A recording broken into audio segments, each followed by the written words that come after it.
Hello again. Welcome back to Story Time with Aunt Becky. We've lost most of our snow except for what's on the front side of the house, and it is very cold. It's been very, very cold, like 10 degrees and all that. I found another book, Sheepdog in the Snow, in case any of you has snow, because we do not have. It's ice and very, very cold. If we did have snow, it'd be around for a while. But I wanted to share with you Sheepdog in the Snow. This one somebody ripped a little bit off, but it's a cute book. This is the opening picture.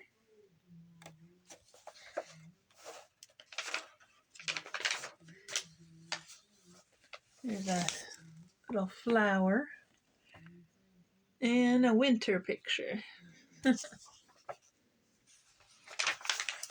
It was spring and lambing time high up in the mountains, but the weather was still cold and snow was falling, so the farmer was out tending the flock with his sheepdog. The farmer stopped and listened. What was that noise?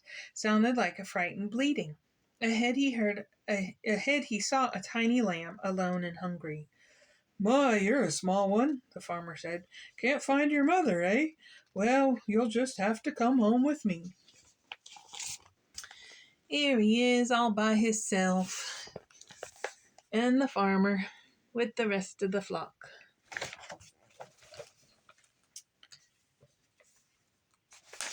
And turn the page. In the kitchen, the farmer's daughter Emily made the lamb a cozy nest in a cardboard box with some old sweaters. He was very weak, but was soon sucking warm milk from a bottle. Let's call him Charlie, said Emily, and because they could find no ewe to take care of him, Charlie became the family's own special pet and lived with them in the farmhouse. I believe this is Emily and her mother. Here's the box they fix. There's the farmer.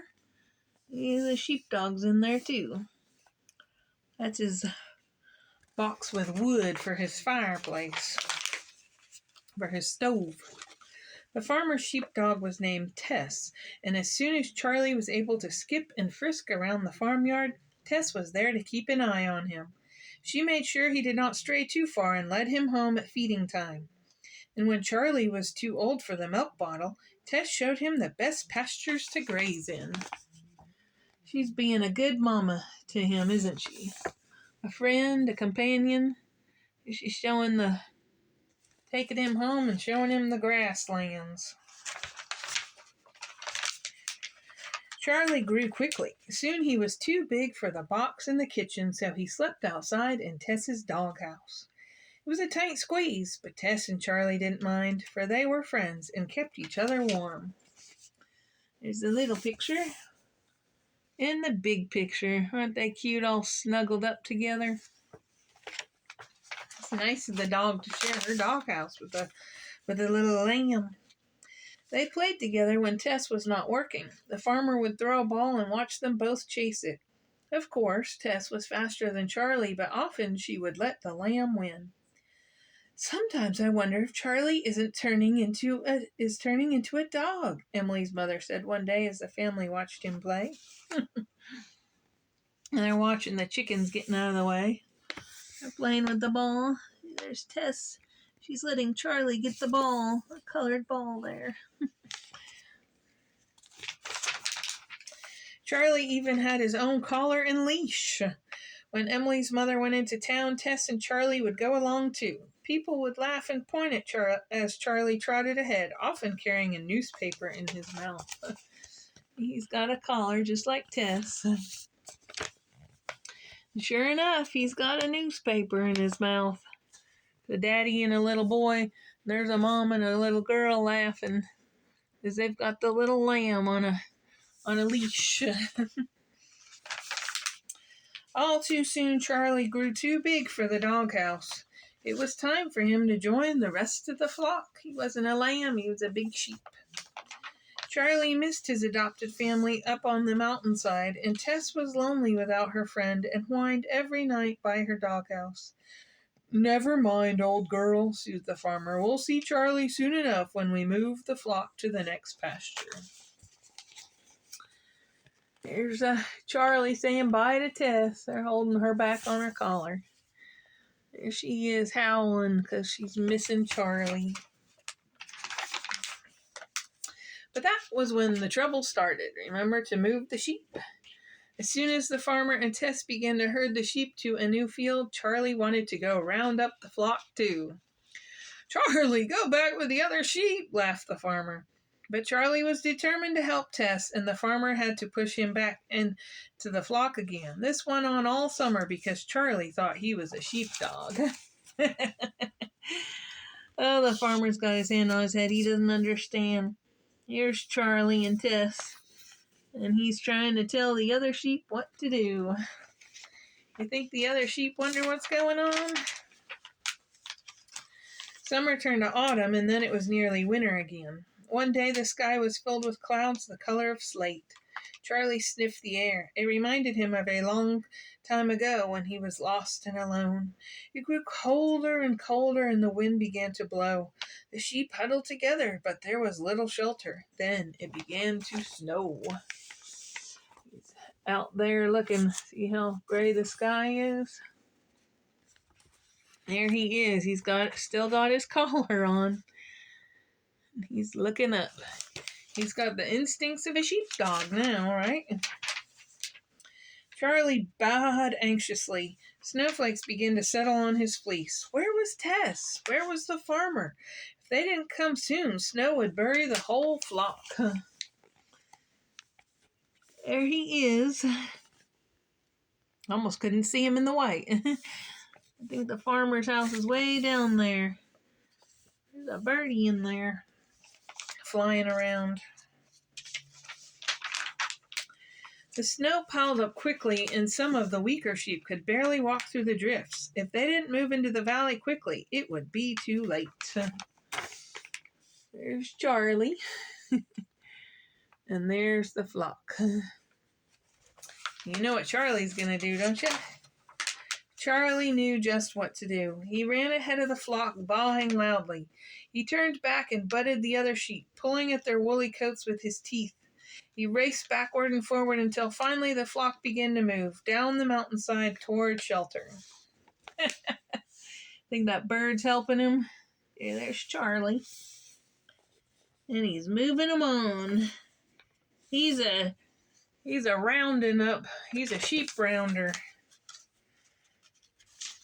Can't say he's a sheepdog. He's a sheep. The next day, the storm died down and a low sun shone orange across the snow-covered hills. The farmer was at last able to go out and search for his flock. I'm really worried. I don't know if we will be able to find them, he said to Tess, looking up at the mountains. The snow must be even deeper up there. Tess ran ahead, and the farmer began to struggle up the mountainside. Suddenly, the sheepdog bounded toward the farmer and started barking and tugging at his trousers. What have you found, girl? He asked.